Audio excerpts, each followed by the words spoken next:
So I'll just tell you a little bit about myself because I think that's kind of relevant. And so I've worked for the NHS for over 13 years as a healthcare assistant in an urgent treatment centre. They used to be known as minor injury units, but we've moved on now. And throughout that post, I was the mental health champion. And I noticed that there were quite a few presentations in all of the 4 units and around suicidal ideation and suicide intent.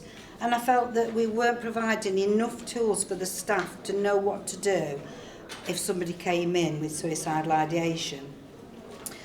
During this period, I did things like make notice boards for all the staff so they could see what was out there, and encouraged other people in the other 4 urgent treatment centres to do the same. And, you know, it was really frustrating that we couldn't really give people what they needed.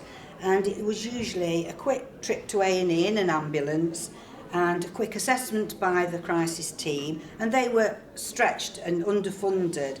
And, you know, that's not their fault, it was just the system. And it really sort of annoyed me that when people came in, all we could do is say, oh, off to A&E in an ambulance. Now, I didn't feel that that was enough. But then in August 2018, my nephew's best friend ended his life by suicide. And I saw brutally at first hand the ripple effect of that one death.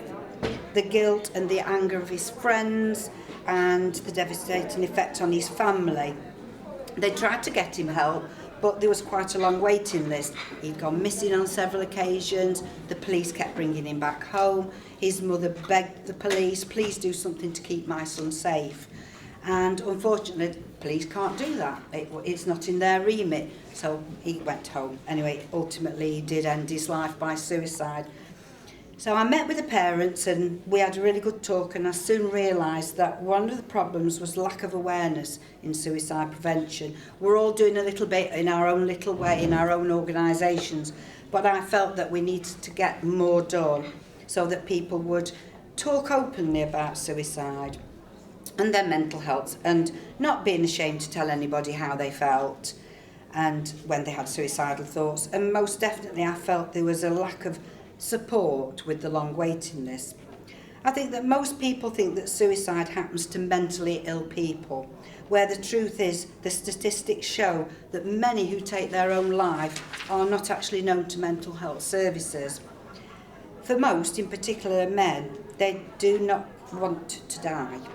They just don't want to live the life that they're living at the moment.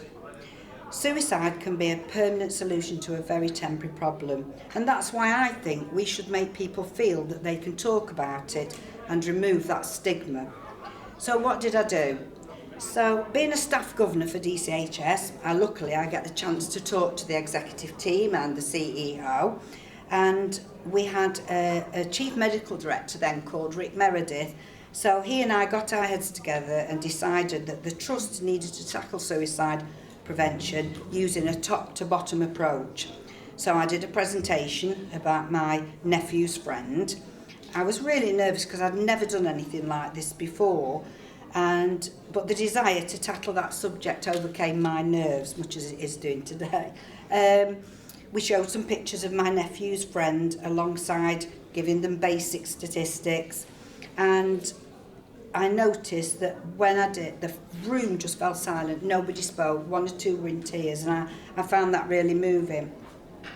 So afterwards, I was approached by the trust to have some designated hours to do some suicide prevention work within the trust.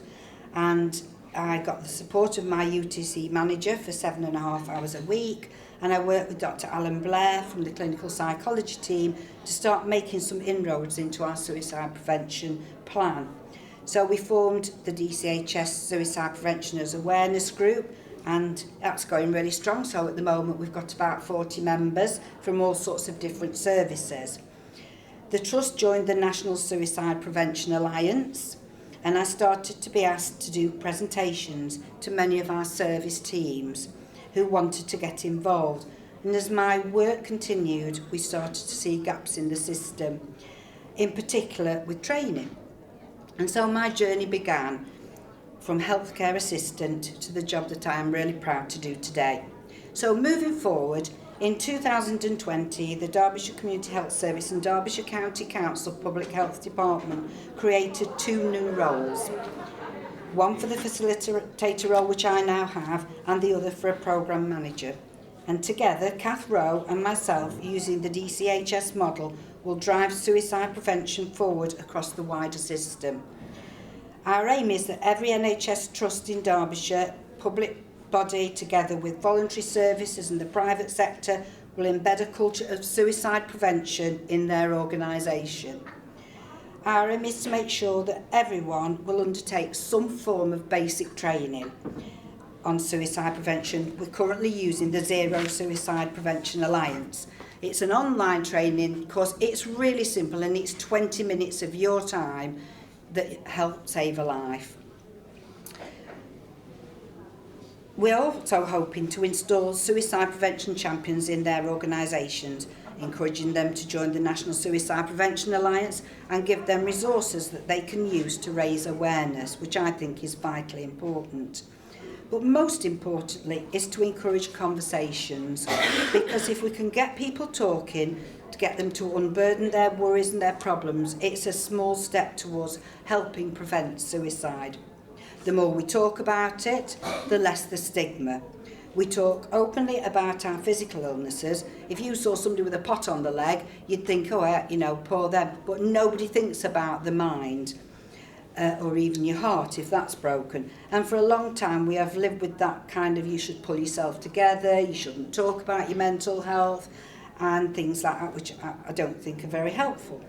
So we've had the best summer ever. We've been taking our suicide prevention message to the heart of the community, and I think that's really important that we get into the community, because as healthcare professionals we all do things within our organisations, but it's that person on the street approach that I think is really important. So, you know, getting to talk to men at men's clubs and things like that, and I think that's really important. So far we've done the Why Not Festival, Chesterfield Pride, Ashover Show, because not many people know that the percentage of farmers who end their life by suicide is 1% of all the suicides in this country. We've done Langwith Show, and we've had thousands and thousands of conversations, and we've given out leaflets and training cards and made some great connections for the future from other healthcare professionals and organisations who are really interested in joining in with our suicide prevention in Derbyshire.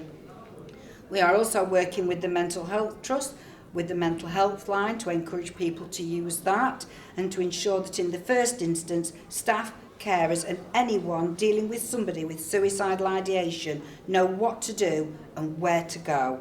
This remains a work in progress. So my message this afternoon is really clear. Suicide prevention is everybody's business, whatever your business is. End the silence, do the training, and please keep talking to each other. Thank you.